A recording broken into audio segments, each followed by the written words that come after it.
ছোট্ট দোয়া, যে দোয়াটার মধ্যে যে কত কি আছে অনেকেই গুরুত্ব দিতে চায় না। সেটা হলো বিসমিল্লাহি তাওয়াক্কালতু আলাল্লাহ ওয়ালা হাওলা ওয়ালা কুওয়াতা ইল্লা বিল্লাহ। এটা অনেকে জানেন, তাই না? কিসের দোয়া এটা? আলহামদুলিল্লাহ, মাশাআল্লাহ। তাহলে কিছু ইমপ্রুভ হয়েছে। তো উনি বলছেন, কোন ব্যক্তি, কোন আল্লাহর বান্দা যদি আল্লাহর উপর ভরসা করে বাড়ি থেকে বের হয়, তাহলে গুম হোক, খুন হোক, অ্যাক্সিডেন্ট করুক, অথবা যে কোনো ভাবে বেহুশ হয়ে যাওয়া, অথবা এই যে এখন হার্ট ব্লক হয়ে যাওয়া, যে কোনো কিছু অসুস্থ হোক, হারিয়ে যাওয়া হোক, চোর ডাকাত হোক, যা কিছু আছে সব কিছু থেকে ইনশাআল্লাহ আল্লাহ রাব্বুল আলামিন তাকে হেফাজত করবেন। আপনি কার উপর ভরসা করে বের হয়েছেন? আল্লাহর উপর ভরসা করে, তাই না? আপনি সামনে 5 জন, পিছনে 5 জন বডিগার্ড নিয়ে, অথবা SFS বাহিনী নিয়ে আপনি বের হলেন, অথবা পুলিশ, বিডিআর বা আর্মি বা র্যাব সদস্যদেরকে নিয়ে আপনি বের হলেন। হঠাৎ যদি তাদের আর কোনো বিপদ না আসুক ধরে নেন, কিন্তু হঠাৎ তার তো অসুস্থ হতে পারে, তার তো মৃত্যু আসতে পারে, অথবা সে তো পা পিছলে পড়ে যেতে পারে, তাহলে ও আপনাকে কিভাবে হেফাজত করবে? আপনাকে হেফাজত করতে পারবে না। কিন্তু সবগুলোকে যিনি চালান, আপনি তার উপর ভরসা করে যদি বের হন, তাহলে তার সব ব্যবস্থাপনা আল্লাহ রাব্বুল আলামিন নিজেই করবেন। হানজালা রাদিয়াল্লাহু আনহু উনি বাড়ি থেকে বের হয়েছিলেন, তাই না? বাড়ি থেকে বের হয়েছিলেন আল্লাহর নামে, আল্লাহকে লক্ষ্য করে যুদ্ধের জন্য বেরিয়েছিলেন। স্ত্রী ছুটে চলে গেছে, নতুন স্ত্রী, যে আমার স্বামীকে গোসল দেওয়াতে হবে। উনি যদি শহীদ হন বা মারা যান, তাহলে ওনার জন্য গোসলের ব্যবস্থা করতে হবে, কারণ ওনার গোসল হয়নি। ফরজ গোসল যেটা করা ফরজ ছিল, সেই গোসল না করেই যুদ্ধের দামামা শুনে উনি চলে গেছেন আল্লাহর উপর ভরসা করে। তারপরে রাসূল সাল্লাল্লাহু আলাইহি ওয়াসাল্লাম বললেন, লাশটা নিয়ে এসে তার গোসলের ব্যবস্থা করা। লাশটা খুঁজে যখন পাওয়া গেল না, তখন রাসূল সাল্লাল্লাহু আলাইহি ওয়াসাল্লাম সিজদায় পড়ে গেলেন। কি না জানি লাশের হয়তোবা অপমান অথবা অপদস্থ হচ্ছে, কোথাও হয়তোবা কাফেরেরা সেটাকে নিয়ে গিয়ে ছিন্ন ভিন্ন করে ফেলেছে। এই জন্য রাসূল সাল্লাল্লাহু আল্লাহর দরবারে সিজদায় পড়ে গেলেন।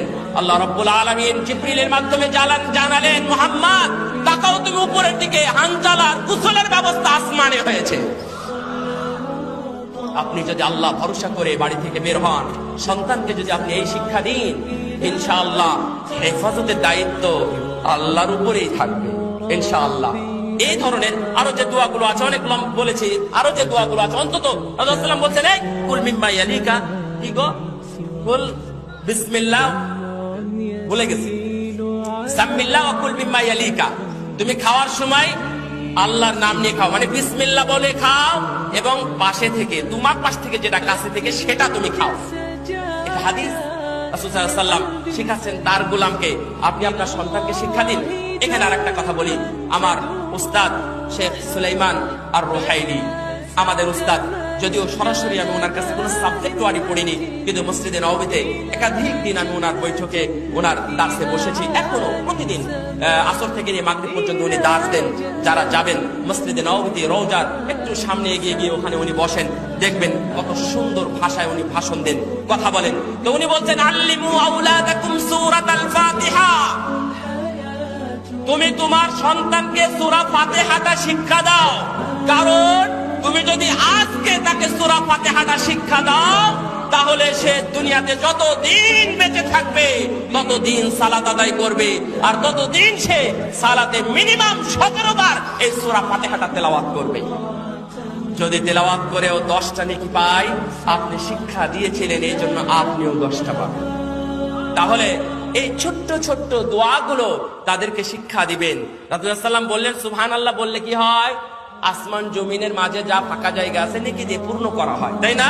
জানেন, সুবহানাল্লাহ আলহামদুলিল্লাহ তামলা মা বাইনাস সামা ওয়াল আরদ, যে এই আসমান জমিনের মধ্যে যা আছে পূর্ণ হয়ে যায়। তাহলে আপনি আপনার সন্তানকে এটাই শিখান না, সুবহানাল্লাহ শিখান, লা ইলাহা ইল্লাল্লাহ শিখান।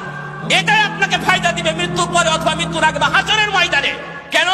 রাসূল সাল্লাল্লাহু আলাইহি ওয়াসাল্লাম বলেন, ইবনে মাজাহ হাদিস, আবু হুরায়রা রাদিয়াল্লাহু তাআলা থেকে বর্ণিত, রাসূলুল্লাহ সাল্লাল্লাহু আলাইহি ওয়াসাল্লাম বলেন যে, ওয়া আন্নার রাজুল তুরফাউ দারাজাতুহু ফিল জান্নাহ, একজন ব্যক্তিকে জান্নাতের মধ্যে এমন এক আসনে বসানো হবে, তখন ওই লোকটা বলবে, ফান্না হাদা, হে আল্লাহ আমাকে এখানে বসিয়েছো, আমার এই মর্যাদা কোথায় থেকে আসলো? আমি যে এই মর্যাদার অধিকারী না। তখন আল্লাহ রাব্বুল আলামিন বলবেন, বিইস্তিগফারি ওয়ালাদিকা লাক, তোমার সন্তান তোমার জন্য ক্ষমা প্রার্থনা করেছিল, এই জন্য তুমি আজকে মর্যাদার আসরে বসে আছো। সুবহানাল্লাহ।